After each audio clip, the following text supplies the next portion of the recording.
Welcome back to the Nebraska Shootaround podcast for a special summer episode. I'm your host, Jacob Bigelow, and joining me as always is my co-host, Jacob Bigelow. Say hi to the people, Biggs. What's going on, everybody? Happy to be back for another summer special, I guess. This one's probably more special than the last one, but they'll understand that when we introduce our guest. Joining us is a special guest, a former Husker Isaiah Roby, who's here to talk about an upcoming youth camp here this weekend in Lincoln, among other things, over the past year. Thanks for hopping on, Isaiah. How's Lincoln been treating you since you've been back? It's been great, man. It's always good to come back to Lincoln, and it's like I feel like I just stopped playing here. The way I get just reception from people at restaurants and people at the store. It's been awesome to be back. Yeah, it's always good to see you back in Lincoln. Right off the top here, do you want to just kind of introduce the camp and give us some details about what you're doing here for the kids? Yeah, so running the camp here. It's my second year doing it. Me and also Thomas Viglianco of Viglianco Hoops. He has a pretty good network of clients in the area, in the state, that he works with year round. So a lot of people a lot of kids that are going to be coming to the camp already work with Thomas, but also we have more and more people showing up that want to get in the gym and get better, have a good time. So it's a fourth grade, incoming 4th through incoming 10th this weekend, August 6th and 7th at Speedway Village. We still have spots available, but spots are they're closing up quick. So I'm looking forward to a fun weekend, over at Speedway, and it's the camp is we just want to have a good environment, a competitive environment, a fun environment, but we definitely going in there to get some work done. So I'm excited to see the kids. Yeah, you had your first camp here last year. What was the response like last year? Your first time running a camp, working with Thomas. You guys had a pretty good turnout, it looked like. And did you learn anything from running a camp for the first time that you could use this year to make this year's camp even better? Yeah, I think the toughest part about running a camp is convincing the kids we can't play 5-on-5 for the whole time. Like we get in and they're like, when do we scrimmage? I'm like, we gotta work on ball handling first. We gotta work on the camp's only it's only 2 days. So I think that what I try to do is we do a good job of we have a great coaching staff. We have former college players, current college players, professional players. So I want them to be able to teach the kids drills that they can take and use on their teams or just even on their own and in their own gym time. So it's tough because the kids are like as soon as we start shooting around, they're like, okay, let's play 5-on-5.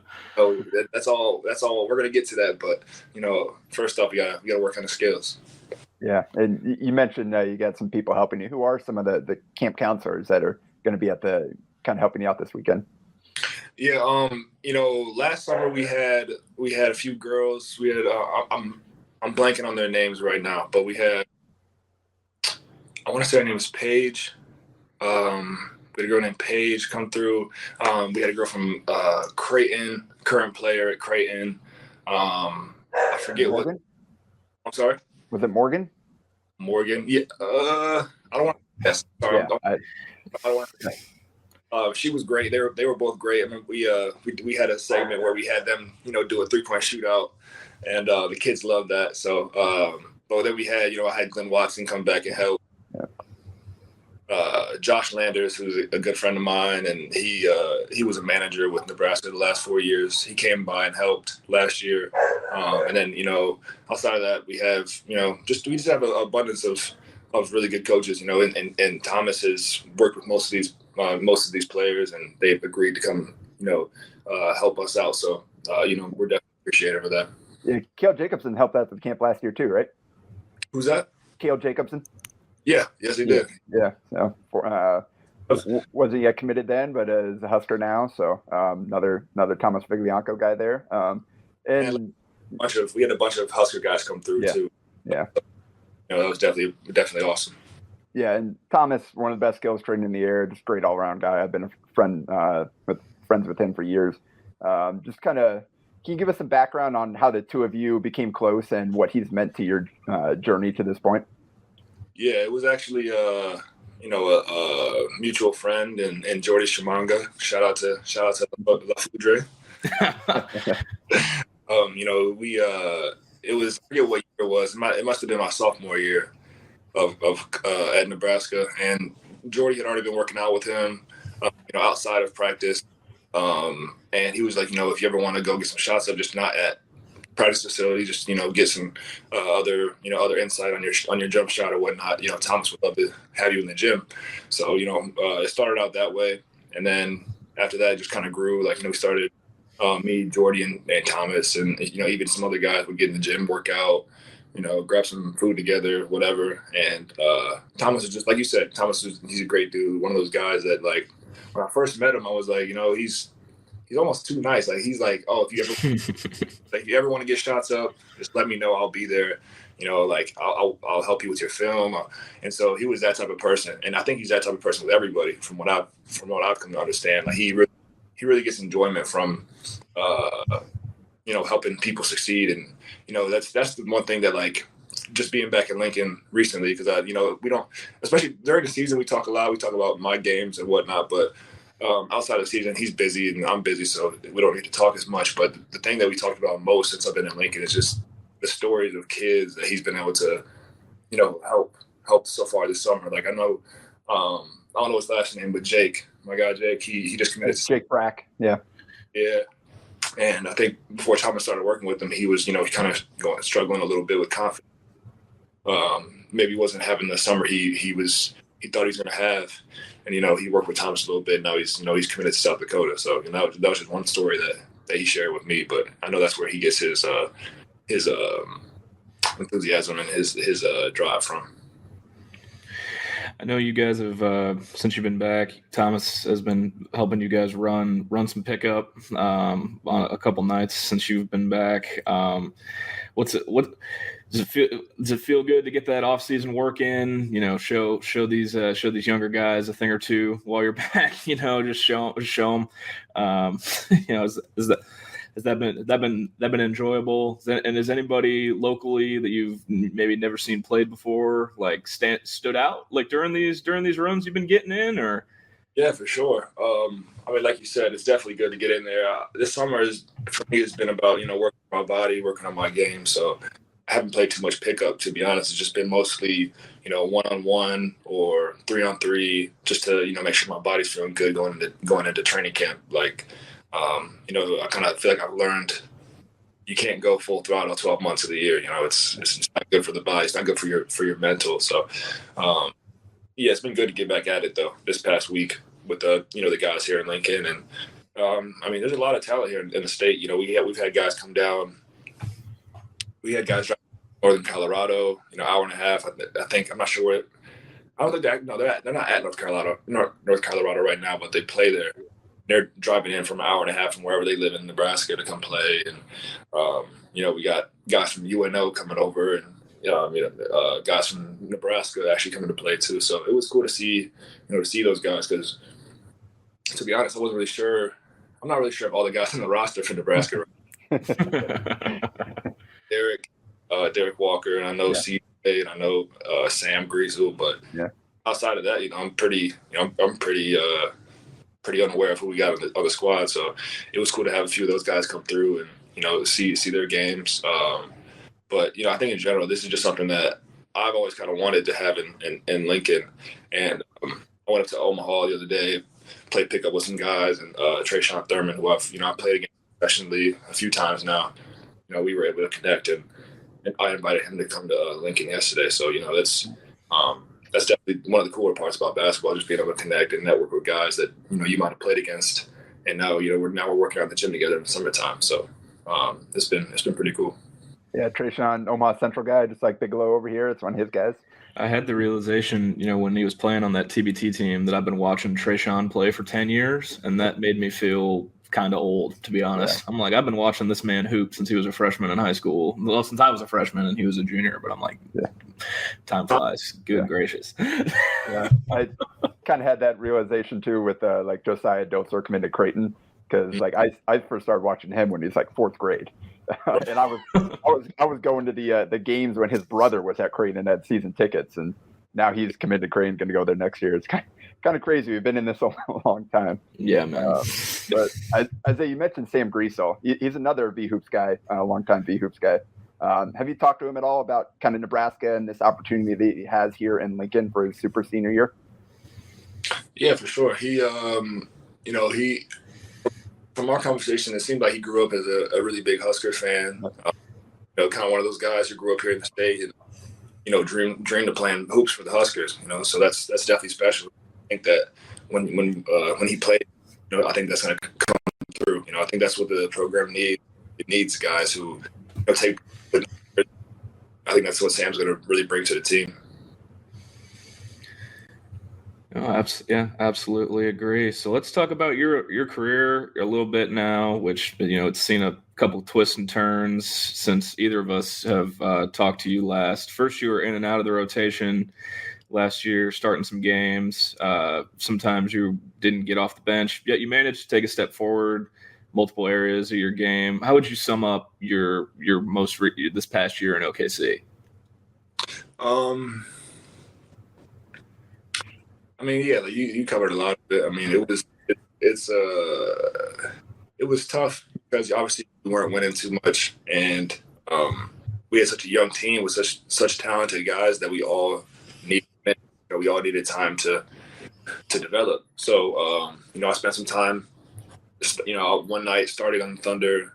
The next week I might be starting in the G League. So it was definitely up and down season, and it was. I learned a lot about myself, this season for sure. But like you said, I was able to really take a step forward on the court, and statistically, efficiency wise, I really took a step forward. So I was definitely excited and happy with my personal play. It was kind of tough because we weren't able to win as much, and coming from high school, college, where if you lose 30 games, that's your whole season. If you lose 30 games, so the NBA is a little different when we play 82. So you got to really every night, it doesn't matter what the night before was, a win or a loss. You got to be able to have that, mental strength to just go out there and just compete every night. So that was something I definitely took from this season. Yeah, and one of the areas you took a big leap this year was your 3-point shooting. And shot 44% this past year. How important is that to someone of your kind of skill set and position to show that, to be able to kind of stick around the league long term and kind of carve out your role in the NBA? Yeah, it's huge. The league is. I feel like the league is kind of changing. As far as I don't know how many decades or how many years you want to say the league changes, but I'm going to a place where everybody is able to do everything. 1 through 5 is 6'7", 6'6" to 7'3", 7'2", and they can dribble, pass, shoot, guard multiple positions. So for me, as a guy who's undersized, big, I'll pride myself in being able to do all aspects of the game. Guard guards, guard bigs, shoot the ball, post up smaller guys. So being able to shoot the ball well from 3 definitely opens up my game, because now I got guys having to come out and guard me at the 3-point line when they're usually used to being able to stick in the paint. So that was definitely a big part of my game opening up this season. What was the key to kind of making that leap? I think you shot a little under 30% that first year, and then again 44% this past year. I think just practicing game speed. It was like a special drill that we did. It was just consistency in my routine. Like daily, if we had practice, we didn't have practice, I would show up 30 minutes before practice, get up 25, 15 minutes of shots. Nothing crazy, nothing to burn me out, but enough to keep my shot feeling good, keep it at game speed, and eventually get to the point where I'm shooting faster than game speed, so I get to the game, and now it's easy. It feels a lot easier. So I think just consistently working on that, and just kind of being obsessed with waking up every day and putting that work in. And you mentioned kind of the game speed of it, but what is that transition like going from college to the NBA, where you've got the longer arc, but you've got longer, more athletic guys closing out tougher defenses as well? Yeah, I mean, game speed is in college versus the NBA is definitely different. Like you said, guys are a lot taller. You're every night you're going to play a guy with. Every night is going to be you're going against a defense with 3-4 guys with 7'1" wingspans or longer. So the time to get a shot off is a lot quicker. And the room for error is a lot smaller. So game speed is having your feet ready, having your hands ready, being able to step right into it as soon as the ball touches your hands and go straight up. That's part of being game speed, game ready. So and that's something that the one really cool thing about being around so many great players is being able to take stuff from everybody. So like I had a great shooting big as a teammate in Mike Muscala, who 6'10", 6'11", and can shoot one of the best shooters I've ever seen. And being able to compete against him every day and shooting drills, and he's making it look so easy, and being able to take stuff from him and just watch his footwork, watch the way he catches the ball and gets straight to his shooting pocket. He was a big resource for me. So that's another great part of being a part of the league. You finished the year strong down the stretch. I think the game, debatably the high point of the year for you personally was that 30-point game in the OT game in Portland. And you made some big plays down the stretch. How fun was that game, winning on the road? And then was even though at that point in the year Thunder fans may have been rooting for you guys to lose, was that weird? How did you balance the emotions in a situation like that? I mean, it was definitely awesome just because I grew up a Blazers fan. Oh. So be able to have my career high against my favorite team was that was awesome. The crowd was into it. They were talking smack all game, and that it was a great environment. So I love playing there at the Moda Center. But like you said, it was a weird time of the year where we had a lot of guys out due to injury or due to unforeseen circumstances, and same with the Trailblazers. So I know the fans, and it's kind of hard for me to. I understand where the fans are coming from. Yeah. But we want to. These games technically don't mean anything as far as win-loss, except for if we lose, we get a better percentage at a lottery pick, which is all fine. But at the end of the day, we're all competitors. Yeah. The players on the court are not worried about that. We're not worried about we need a better pick. If we're put on the court to play, we're going to play our hardest. And same with our coaching staff. Our coaching staff never mentioned it's almost like it's kind of like an elephant in the room. We know not in a position to make the playoffs. It might benefit the team to get a better pick, but the coaching staff never mentions anything about that. The coaching staff is strictly professional. We're going out there to win every night. So, and we just had we had a hungry group of guys that night, and so did Portland. It was a good game. It was a competitive game.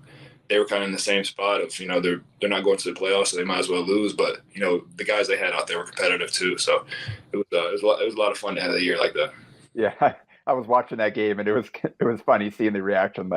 People were going crazy over the shots going in, but then also wait, we don't want to win this game. So, but like you said, that is kind of the deal with professional. The GMs kind of tank. Coaches and players, they still give it their all every time they're out there because, like you said, you're competitors, and all you guys are trying to earn that next paycheck, earn that next opportunity.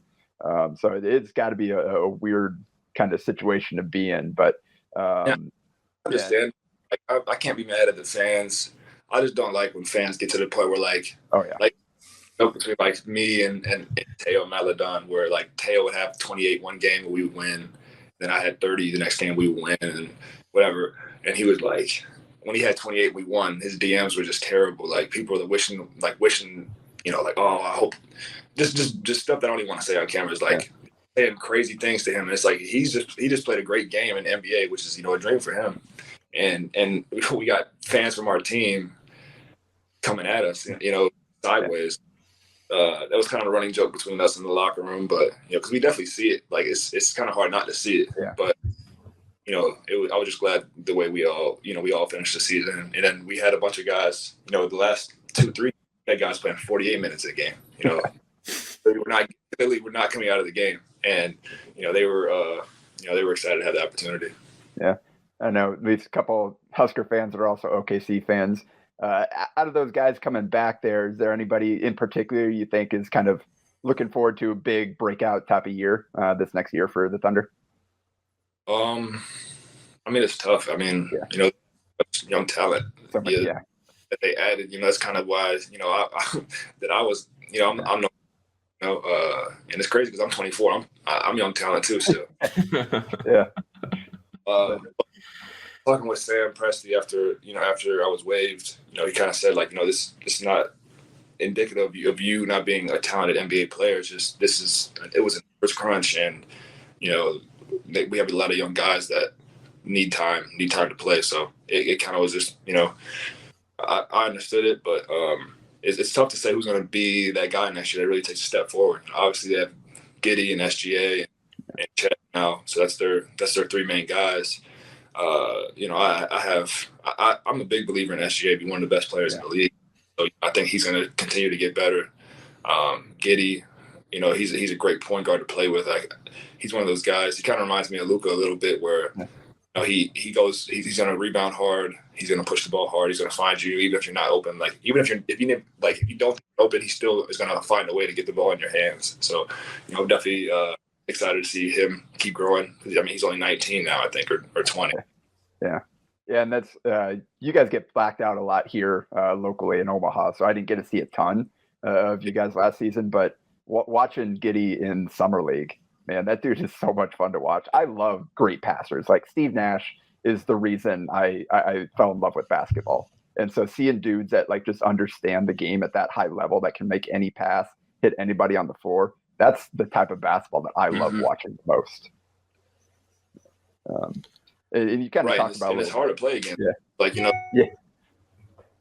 Go ahead. Yeah, I mean, there's guys get a rebound and they'll I do this a lot. I can get a rebound and I can push, and since I'm a big, it might cross. But Giddey as a 6'8" center, he can get a rebound and he can either advance it baseball pass it all the way up down the court, or he'll come down and he'll even in the half court he'll use the pass a lot to move the ball and keep the ball moving. Whereas some guards can become stagnant, and so it's kind of easier to guard. You let the defense load up, but with him the ball is constantly moving, and so he's a great point guard in that sense for sure. Yeah. And you kind of talked about a little bit. I'm sure it wasn't a massive shock just based on the roster crunch. OKC initially picked up your option, but then waived you before the guarantee a couple days later. Kind of what was the initial reaction? You mentioned you kind of understood it, but kind of what was the initial reaction to that? And then how did it feel a couple days later when San Antonio claimed you? Yeah, initially it was kind of tough because, like you said, they picked up my deal at first, and I was still in contact with the coaching staff, and I was kind of thinking that, I'd start the year with OKC and then, let the chips fall where they may as the season went on. But, when I was actually waived, it was kind of like, like you said, it's kind of like I understand it. I don't think, I don't agree with it. Obviously I think that I believe in myself, and I have the confidence in myself to where, I think that I could really help any team in the NBA. So, once it happened, I kind of knew, I'm going to end up landing somewhere. But it was kind of just a long 48 hours. The way being on waivers works is teams are allowed to put bids on you, but you don't really, you don't hear from the teams. So my agent was calling me and saying, we're hearing from these guys. They really have interest in you. These guys have interest in you. He's listing all the teams. And I'm like, okay, so who's put a bid on me? And he's like, we don't know. We won't know until, 2 days from now. So it was kind of just waiting for 2 days, just hearing back and forth, who's interested, who's not interested. I'm getting texts from, former guys I played with around the league, and they're like, you're going to land somewhere. My GM asked me about you, asked what type of player you are. So that was really cool. And, eventually, landed with the Spurs. And so, I couldn't be happier just because, obviously another young team, a team that really liked me throughout the draft process. And even when I had played them the last couple of times in my career so far, just had great respect for the coaching staff, and they showed me respect too. So definitely looking forward to getting down there, getting to work with those guys. What kind of communication have you had with the coaches or the players from San Antonio so far? Yeah, so I went out to Summer League Vegas and met with the front office and met with some of the guys on the team. The coaching staff wasn't really out there. The Spurs coaching staff, it was more of just Summer League guys. Summer League coaches were out there, so didn't really spend too much time talking to them. But I've been able to talk with a few of the assistants about the rest of the summer, getting down there, getting in the gym. So I'm headed down there next week after my camp, and they're going to have a lot of the young guys down there doing like a little mini camp, which is that's most of the team. We only have 3-4 vets on our team, technically. I'm hoping to get down there and see a lot of my teammates and get to work, get in the gym, start competing. Yeah, there any guys on that roster that you kind of just has caught your eye as you've just kind of been in the league, whether it's watching film or just kind of seeing what's on the TV? Like I said, they got a lot of young guys in there that they're kind of trying to carve out their own roles in this league. Yeah, for sure. I mean, obviously you got guys like Keldon Johnson, who's just like a great competitor, like all the time, like and ones, he's yelling in your face, he's talking on defense, so he's gonna be fun to play with. And then obviously got young talented guys like Josh Primo, Devin Vassell, the rookies we have this year also. So, I'm definitely excited to be a part of it. And then obviously you got guys like McDermott down there, Jakob Hurrdat, Kata Bates Diop. So we definitely got some talented guys, and looking forward to just being able to help contribute to successful basketball. Yeah, and obviously OKC was kind of overloaded in the front court with those young guys, a lot of players that are kind of similar to you in terms of position or things like that. San Antonio is a little bit lighter in the front court, and I think that's why they made the claim. Like you said, they already had some interest in you previously, but what kind of opportunity do you see for yourself there in San Antonio as you kind of look to build on your career and work towards that second contract? I mean, every opportunity I've had so far has been different. It's been a different dynamic and depth versus OKC, and I'm sure Antonio will be different as well. So, I kind of really don't have any expectations going into it. I think that's one thing that like kind of hurt me going into Dallas was like, I have this. I'm the only rookie. I had these expectations of myself, and you get there and the team's plans might be a little bit different. So, I think for me now, having being in my fourth year, having been a little bit more established, I think that going down there and just from day one competing and showing that I'm there to help the team win and there to help the young guys as much as I can, but also to keep developing myself. That's what I'm really hoping to do this season. Oh man, something I realized recently was even in your pro endeavors, this would get a little lighthearted. You haven't been able to escape these Creighton guys since you've gotten to the league. The trade from Dallas to OKC involves Justin Patton. Your G League coach in OKC is Grant Gibbs.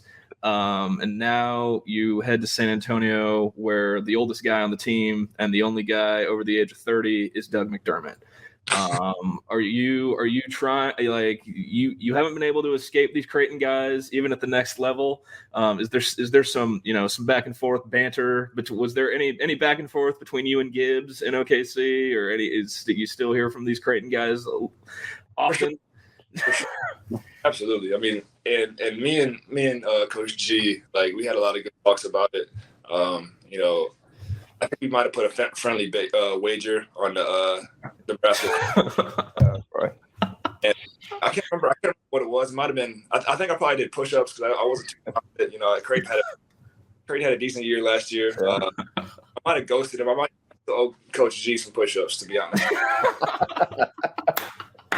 I might have to see him, this season and knock those push-ups out. But yeah, we definitely talked a lot about it. It was funny because Creighton, I don't know if you guys know the story. Creighton was the whole reason I came to Nebraska first to visit.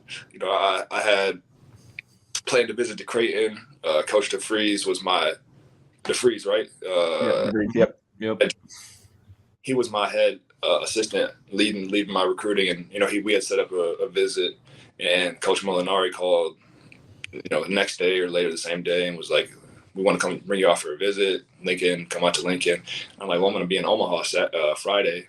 He's like, well, come down to Lincoln Saturday and, make a weekend of it. So I went down to Creighton, played pickup with the guys. I think me and Coach G were matched up a little bit. So go on a visit and play against them, and then have him coaching me a couple years later. So, those guys are good. We kind of just have like a little friendly, just talking smack every once in a while. But like I said, I can't talk too much, man. They've been dominating us. So, but got to win. That's all I was there for 3 years. We got one win out of 3. Yep. And ended the streak. Yep. I can take that with me at least. So looking back, I'll get a little, we spent a little bit of time together in your time at Nebraska. Look, we can get a little. We can look back for a little bit. Was that your favorite game at Nebraska? That win, or is there another one that stands out to you looking back on your 3 years? That win was really awesome. Obviously it was big for it. It was big for us as a team, as a school, because obviously Creighton has been, I'm not sure what the all-time series is, but, it's been pretty lopsided in Creighton's favor as of late. And, obviously Coach Miles, Coach McDermott, they kind of have a rivalry going since they've, kind of came up together in the coaching world. So for him to get that first win against Coach McDermott was huge. And, that's a game like every year. I feel like you circle on your calendar. Creighton, that's the big in-state rival, and they always have a lot of success. They got great pedigree and great tradition over there. So it was definitely a big win. I'll probably say it's probably top. I can't think of too many games that are more special than that. So I'll say it's up there for sure. Bryce Mcgowan is another V Hoops guy that Thomas has worked with. Is looking to break into the league as a second-round pick like you did. What kind of advice would you give him if you haven't already in terms of what it takes to succeed coming out of that second round? Yeah, I've talked to him a little bit. The advice I would just give anybody really going into the league at that young age is just be ready to be adaptable. The league seems like it's always changing, and you got to be ready to adapt, and you got to be ready to, be a star in whatever role they give you. I think that you might get drafted, as one prototype of a player, and depending on what situation you're in, you might have to adapt your game to fit that team if you want to get on the court. I think that obviously Bryce is a great player, great scorer. He has a lot of size at 6'7" for a point guard / shooting guard. So, I think he's going to do really well. But, I didn't picture myself being in the G League that much. And, look, 3 years later, I'm still spending time in the G League. So, I think that's another part that might be in his future. And it's nothing to be discouraged about. When you go to the G League, it's about working on your game, continuing to get better. And those guys down there are hungry. The G League guys they're not bad basketball players. Like these are some of the best basketball players in the world, and they're trying to get where you're at. So, it's a hungry league, and it'll be good for his development for sure. Yeah, I think that's the thing that a lot of fans don't really realize. Like, you hear G League and it's just kind of like throwaway, whatever. But so there's some of the best basketball players there outside of the NBA that are trying. They're out right on the doorstep. Those guys, especially, like, there's a difference between the guys that are like drafted guys that are signees versus the guys that are just trying to get any opportunity they can. Right. So like you said, it's kind of cutthroat down there in the G League. Oh, like you said, it's cutthroat, and those guys can hoop. Like, I remember, like, this past season we had at the end of the year we started calling up a lot of guys from the OKC Blue, and I remember there was a game where we beat the Suns, and the Suns were not, they had their guys out there. Like, Chris Paul played. I can't remember if Devin Booker played, but I know DeAndre Ayton played, JaVale McGee played, and we called up 4 guys from the G League, and one of them had 26 points. So like, these guys are real hoopers, and that's a great league. I think the NBA's done a great job of kind of implementing that more, and like the relationship between the NBA and the G League, especially with a league that's going so young, has been really good. So that'll be good. And I'm looking forward to. I mean, shoot, who knows with the way the league's going? Like you're going to see first round picks in the G League playing a lot of minutes. Like there's so much talent in the league. Like guys have to find time to play somewhere because you can't just as a 21-year-old you can't just play against the coaches in practice and then just sit on the bench during the NBA. Like you need to play. That's the only way you can get better. Yeah, and went a long time without any Huskers in the league, and now you've got Bryce, Jordan Charlotte, Delano Banton had a pretty good rookie year up there in Toronto. What's it like just kind of seeing some of these other guys around the league as you kind of go through the season? Yeah, it's awesome. I mean, it's really cool. I feel like it's kind of been a running joke around OKC at least that like what's Nebraska done? Like what you want to say, like I just go to Nebraska and it's like, bro, like it was a great situation for me and I don't know who found it out. Somehow somebody found out that we still are the only team that never win a tournament game. So that was like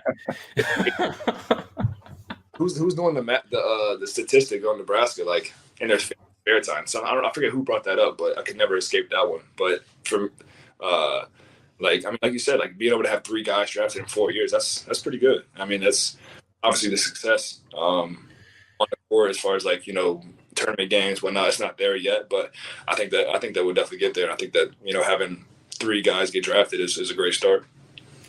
Absolutely, man. So let's go back a few years. How much interaction did you have with Coach Hoiberg when he first got here? When you were in the process of, deciding if you were going to go to the draft, maybe you had decided at that point, or whatever. How much interaction did you have with Fred during that process when he first got here?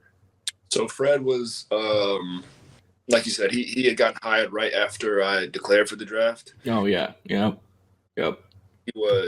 He was great for me because stories of some coaches, and Miles wasn't like this, but I've heard stories of some coaches who, might obviously they want you to come back if you're a great player, but you're on the fence. They'll tell you, come back.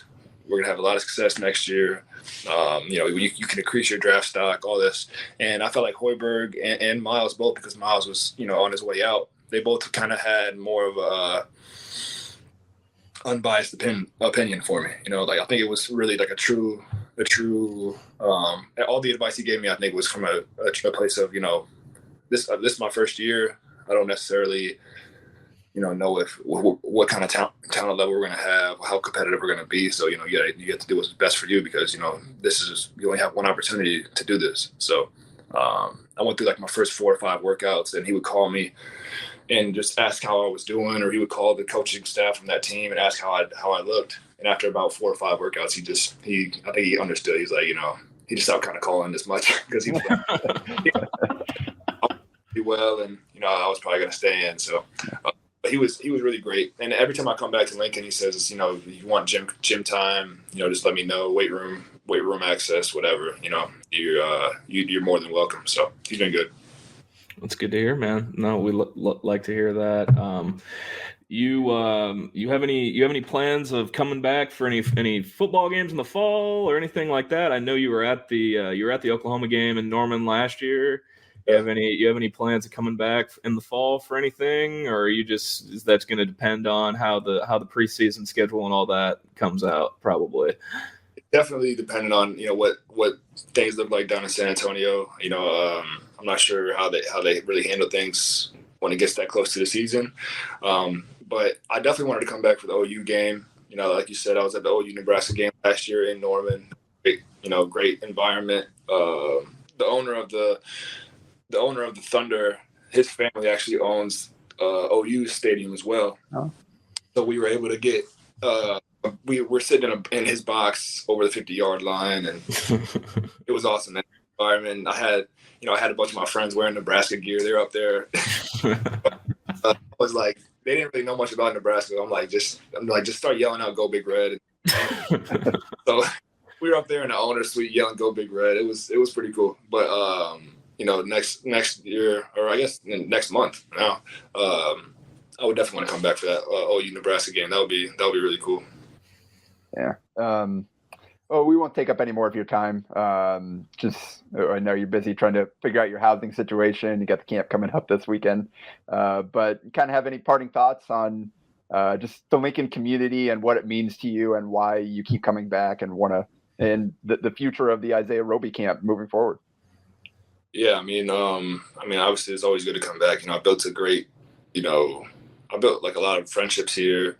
I feel like this is a place where I can always come back to and just be welcome. Back to Lincoln, it's like, I got 8 different houses that are offering me to stay. Like if you need a place to stay, you can stay here. So, that's just the type of people that are here in Lincoln. So, I'm always grateful for that.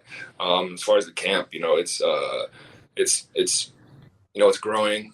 People are talking about it a lot more, and I love that. That's the way that I can give back to the community, and be able to meet different people, meet different families. I think it's really cool just hearing the stories that families have, and I think that's the big part about sports. It's just like it's a game, and at the end of the day, it's all it is. It's a game, but it teaches us so much about life. It teaches us, teaches us how to handle losses. Teaches us how to handle winning. It teaches you how to work hard. I just think there's so much that you can learn from playing a game that it's very valuable, especially at a young age. So, I'm definitely excited to have that. And then, I think one thing going forward is I want to have more of those runs in the summertime. I think that the one thing about this summer that's been really cool is just being able to meet guys from all over the state. And I want to have the same thing next summer, where hopefully we have more and more pro guys come back. Obviously I play with a bunch of pros here. There's a bunch of guys that were on my teams that are still playing professionally. So I definitely wanted to see them come back and hopefully have a good summer workout plan here. Yeah, I was able to make it down to your camp last year. I know you guys did a great job with that, and I checked out one of those pickup runs last Saturday, and like you said, it was pretty cool seeing the pros, guys like Tristan Simpson coming back, Logan Power, who played at South Dakota as well, and some young guys. You mentioned Jake Brack was out there, Marcus Glock. It's kind of cool seeing just the different levels, guys at high school, college, pro, just all coming together just to have some fun and kind of play the game they love. So, Isaiah, we really appreciate you giving us some of your time here. Like I said, I know you're pretty busy, and best of luck with the camp. Hopefully it goes exactly like you're envisioning, and you can have some fun this weekend. Awesome. Yeah, I appreciate it, guys. Thank you for having fun, and I'll do this again sometime. Hopefully, maybe during the season. I don't know what you guys look like. Yeah, we'd love that, man. Yeah. We'd love that. Absolutely. Yeah. If you're offering, we're going to hold you to that. Yep. No. Thanks, Roby. Appreciate it, man. Always good to talk to you, and we're always rooting for you, man. Yeah. It's going to be weird for me as a Suns fan, long time San Antonio hater. It was already tough when Doug McDermott went there last year. Now I really got to root for the team. It's gonna feel weird, but I'd rather see you guys succeed than San Antonio fail. So best of luck this season. Root for 78 games out of the year. Just when we don't play. There we go. All right. This has been the Nebraska Shootaround podcast. We will be back at some point, probably a little bit closer in the season, unless we got something else special that pops up in the off season. But until then, thanks for listening.